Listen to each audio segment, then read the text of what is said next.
రాజుగారిచ్చిన 1000 వరహాల సంచి రొండిన కట్టుకుని పాపన్న తన గ్రామానికి బయలుదేరాడు.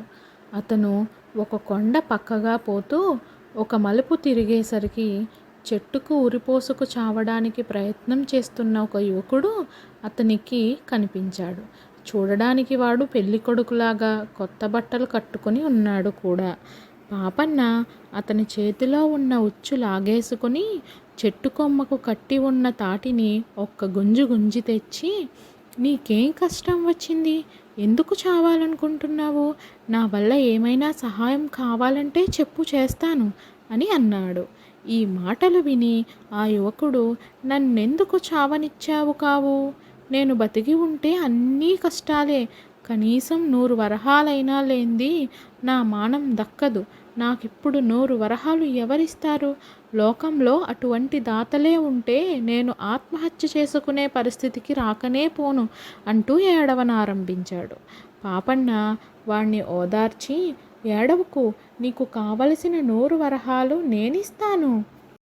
వాటితో నీ కష్టాలు గట్టెక్కి పక్షంలో సుఖంగా బతుకు" అంటూ రొండినున్న సంచి విప్పి 100 వరహాలు ఎంచి ఆ యువకుడు చేతిలో పోశాడు. ఆ యువకుడు వాటిని అందుకుంటూనే ఎటో పారిపోయాడు. వాడి ప్రవర్తన చూసి పాపన్నకు ఆశ్చర్యం కలిగింది. తాను బుద్ధిపూర్వకంగా ఇచ్చిన సొమ్మే గదా, దొంగతనం చేసిన వాడిలాగా ఎందుకు కలా పారిపోవాలి? ఎంత ఆలోచించినా ఈ ప్రశ్నకు సమాధానం దొరకలేదు. పాపన్న చుట్టూ కలయజూడగా ఒక చిన్న మూట కనిపించింది. ఆ మూట ఆ యువకుడిదే అయి ఉండాలి. ఎందుకంటే ఆ యువకుడు ధరించిన కొత్త బట్టల లాంటివే మరొక జత ఆ మూటలో పాపన్నకు కనబడింది. అతడు తన కుళ్ళు గుడ్డలను విప్పేసి ఆ కొత్త బట్టలను కట్టుకొని తన దారిన బయలుదేరాడు. పాపన్న కాపాడిన యువకుడు ఒక అభాగ్యుడు. వాడి పేరు శామన్న. వాడికి తండ్రి లేడు. చిన్నతనం నుంచి చెడు సావాసాలు చేసి తల్లి మాట వినక డబ్బంతా తగలేసి చివరకు అప్పుల పాలయ్యాడు. బాకీదార్లు తొందర పెట్టసాగారు. శామన్నకు 5 ఏళ్ల క్రితం పెళ్ళయింది. భార్య ఈడేరినా కూడా వాడామెను కాపరానికి తెచ్చుకోలేదు. ఆమెను తీసుకుని పొమ్మని మామగారు తొందర పెట్టసాగారు. ఒక వంక బాకీదార్లు ఇల్లు స్వాధీనం చేసుకుని తల్లిని తనను ఇంటి నుంచి గెంటేసి బయటికి లాగారు. మరొక పక్క భార్యను తీసుకుపొమ్మని మామగారు ఒత్తిడి చేస్తున్నాడు. ఈ పరిస్థితిలో ఏమి చెయ్యాలో శామన్న తేల్చుకోలేకపోయాడు. వాడి అప్పుల మాట తల్లికి తెలియదు. అందుచేత ఆమె వాణ్ణి పోరి అత్తవారింటికి పంపింది. అత్తవారు సంతోషించి వాడికి కొత్త బట్టలు పెట్టి మర్యాదలన్నీ చేసి 2 రోజులు ఉండమని బతిమలాడారు. కానీ వాడు వాళ్ళ మాట వినక తన భార్యతో సహా వచ్చిన రోజు సాయంకాలమే ఇంటికి బయలుదేరాడు. త్వరలోనే చీకటి పడింది. భార్యాభర్తలు ఆ రాత్రి ఏ చెట్టు కిందనో పడుకున్నారు. భార్యకు కాస్త కునుకు పట్టగానే శామన్న లేచి తప్పుడు దారిన బయలుదేరి పర్వతం సమీపానికి వచ్చాడు. ప్రాణం తీసుకోవడం తప్ప మరే మార్గము లేదనిపించింది. వాడా పని చేసే ప్రయత్నంలో ఉండగా దేవుడల్లే పాపన్న వచ్చాడు. అతడికి బాకీలు తీర్చడానికి సరిపడే సొమ్ము కూడా ఇచ్చాడు. శామన్న మొదటి ఆలోచన ఆ 100 వరహాలు పాపన్న మళ్ళీ తీసేసుకుంటాడనే ఆ భయంతో వాడు తన మూట కూడా మరచిపోయాడు. కానీ కొంత దూరం వెళ్ళాక వాడికి మరొక ఆలోచన వచ్చింది. ఈ 100 వరహాలతో ఇల్లు మాత్రమే దక్కుతుంది. అయితే పాపన్న సంచిలో ఇంకా ఎన్నో వరహాలున్నాయి. అవి కూడా సంపాదించగలిగితే తాను నిశ్చింతంగా కొంతకాలం పాటు ఒక వెలుగు వెలగవచ్చు.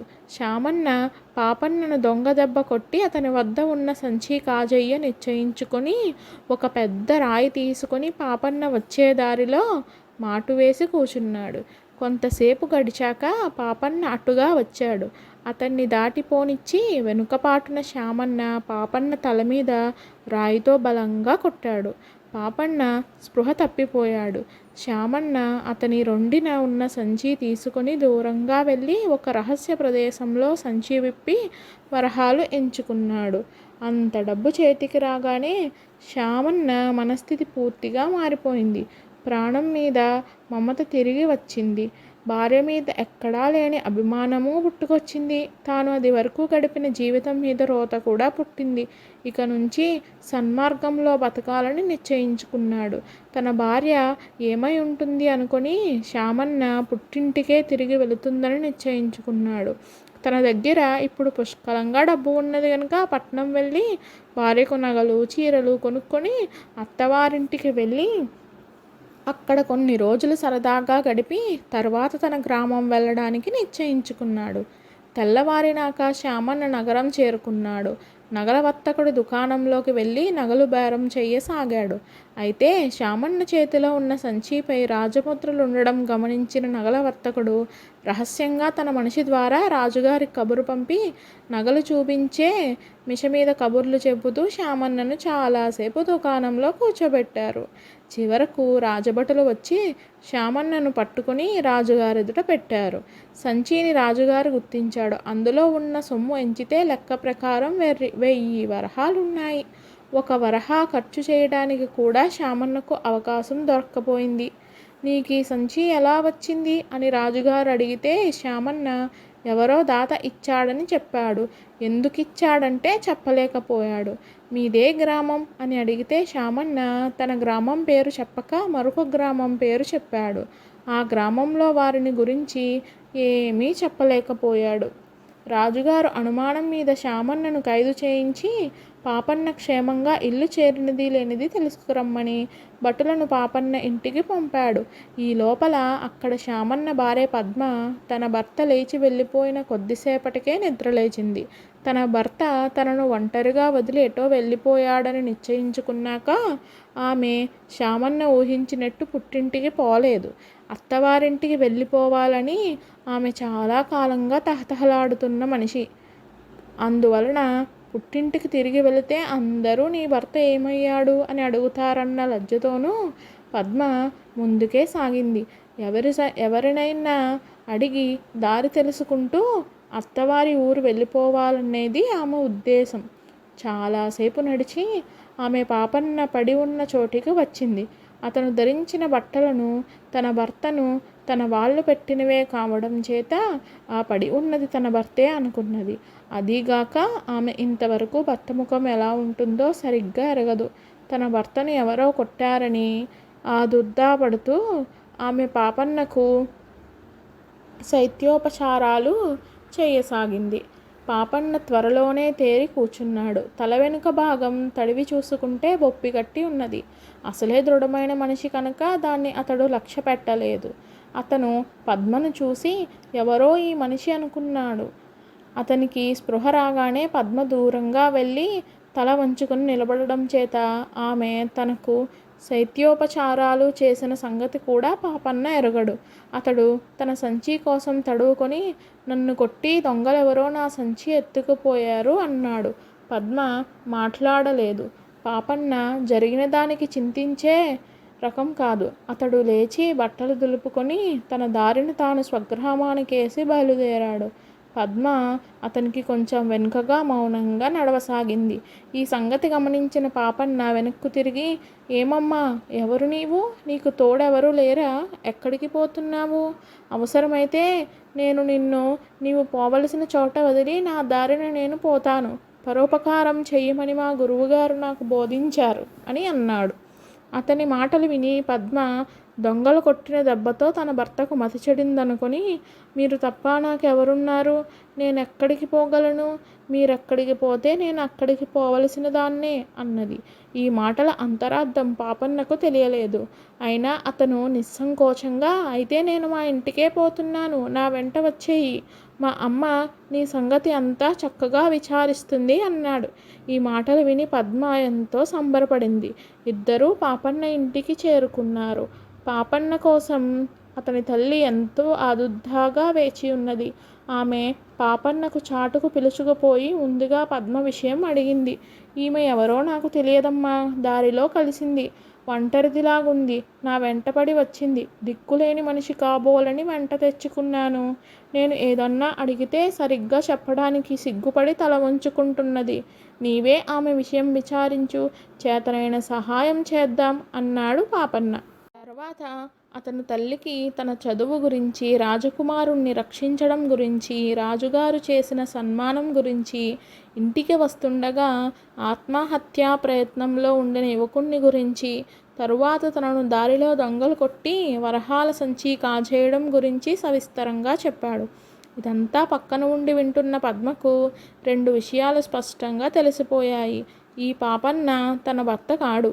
తన భర్త తనను ఒంటరిగా విడిచిపోయినాక ఆత్మహత్య చేసుకోపోయి పాపన్న చేత రక్షించబడి అతని వద్ద 100 వరహాలు కూడా పుచ్చుకున్నాడు.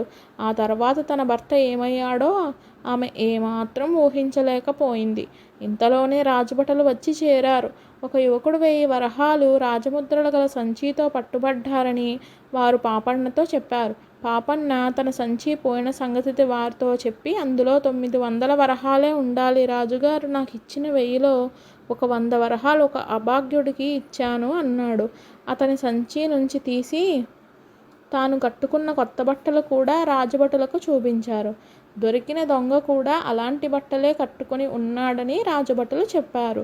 తన సంచి కాజేసిన వాడు తన చేత రక్షింపబడిన వాడేనని పాపన్నకు తెలిసిపోయింది. దొంగ తన భర్తేనని పద్మకు కూడా తెలిసిపోయింది. ఆమె ఏడుస్తూ పాపన్న కాళ్ళపై పడి, బాబు, నా భర్తకు శిక్ష పడకుండా చూడండి, నా కాపురం నిలబెట్టండి అని బతిమాలింది. పాపన్న పద్మను దుఃఖించవద్దని చెప్పి రాజభటుల వెంట రాజుగారి వద్దకు వెళ్ళాడు. చెరలో ఉన్న శ్యామన్నను గుర్తుపట్టాడు. శ్యామన్న తాను చేసిన ద్రోహం ఒప్పుకొని తన పేదరికం ఎలాంటిదో వివరించి బావురుమని ఏడ్చాడు. శ్యామన్న కోసం కాకపోయినా ఏ పాపము ఎరుగని పద్మ సౌఖ్యం కోరి పాపన్న రాజకుమారుడితో, శ్యామన్నను శిక్షించకండి, కావలిస్తే వాడి శిక్ష నేను అనుభవిస్తాను. ఆ పిల్ల చాలా మంచిది, కొత్తగా కాపురానికి వస్తున్నది, భర్తతో సుఖపడాలని ఎంతగానో కలలు కన్నది. నా 1000 వరహాలు వాళ్ళకే నిశ్చయించాను. ఒకరికి కష్టం కలిగించడం తేలిక, సుఖం కలిగించడం గొప్ప విషయం అన్నాడు. పాపన్న చెప్పిన మాటలకు ఫలితంగా రాజకుమారుడు శ్యామన్నను శిక్షించకుండా వదిలిపెట్టడమే గాక అతను భార్యతో సుఖంగా కాపురం చేయడానికి తగినంత ధనం కూడా ఇచ్చారు. పాపన్న శ్యామన్నను తన ఇంటికి తీసుకుపోయి అతనికి పద్మను అప్పగించి, ఇది వరకు ఏం చేశావు, ఇకనైనా బుద్ధిగా బ్రతుకు, నీ భార్య రత్నం లాంటిది అని హితవు చెప్పి పంపేశాడు. వచ్చే సంచికలో మరొక సంఘటన గురించి తెలుసుకుందాము. Thank you.